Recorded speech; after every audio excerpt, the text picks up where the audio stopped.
Vish, can you tell me a little bit about your background? I'm from a lineage of Vedic yoga masters in southern India. Until my grandfather, they taught Vedic yoga for a living. And my father was the first one who moved away from the family business according to the needs of modern India and studied engineering.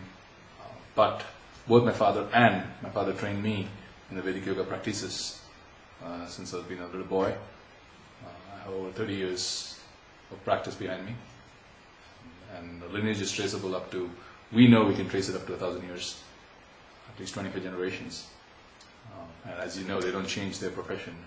We are thinking it's at least a non-stop lineage of 7,000 years.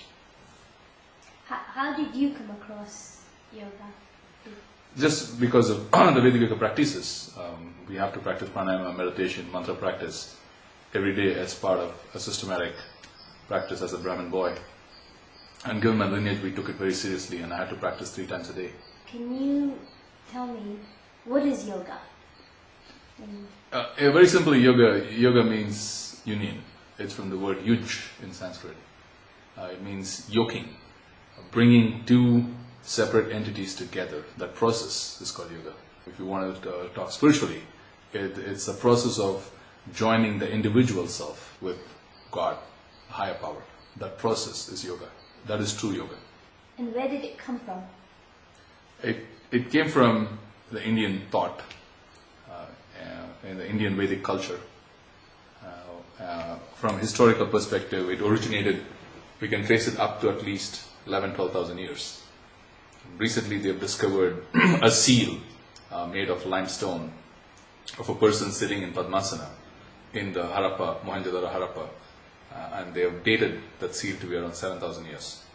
What that means is, if the seal, if somebody was sitting in Padmasana at 7,000 years, that means yoga did precede that. Because Padmasana, as you know, is the lotus posture, ideal for meditation and achieving this union which we speak about, which is yoga. Why was yoga discovered? This is a very complex question. Simply put, to understand why yoga was discovered, we need to understand the concept of time. The concept of time from the Indian thought is extremely different than what Westerners, in the Western thinking of time. In the West, time is considered linear. And the beauty and the difference in the Indian thought is time is always circular. It's cyclical. And what's happened once will come back again. And that leads to the chakra, which is the deeper aspect of yoga. Since time is cyclical in Hindu thought, in the Vedic thought, or yogic thought, at one point when yoga was discovered and Vedas were discovered, it was a high age, a golden age, where people's consciousness were very high. And what that means in literal scientific terms is they vibrated at the exact same frequency as their soul. They were naturally very advanced beings, and advanced meaning they were in bliss all the time. They were in samadhi. It was not unlike the age. We are in a very low age. This, according to Hinduism, this is the age of electricity, and this age is going to go on for another 2100 years, and it's called the age of Dwapara. And we are talking when yoga and Vedas were revealed, it was the age of Satya Yuga, or golden age. And there, since people are so advanced, they were constantly reminding themselves to be in that state of ananda or samadhi. And yoga was a tool which was discovered to become, so that they can remind themselves. They didn't even need to practice yoga. All they had to do was just think with their soul and sit down in silence. But they knew, since time is cyclical, for future generations it's going to be hard. And they put a system together according to what they practiced. Initially, it was not even, we didn't have a systematic practice 12,000 years ago in the golden age. Systematic practice of breathing, meditation, they didn't have, because all they had to do was they were naturally in that state of samadhi.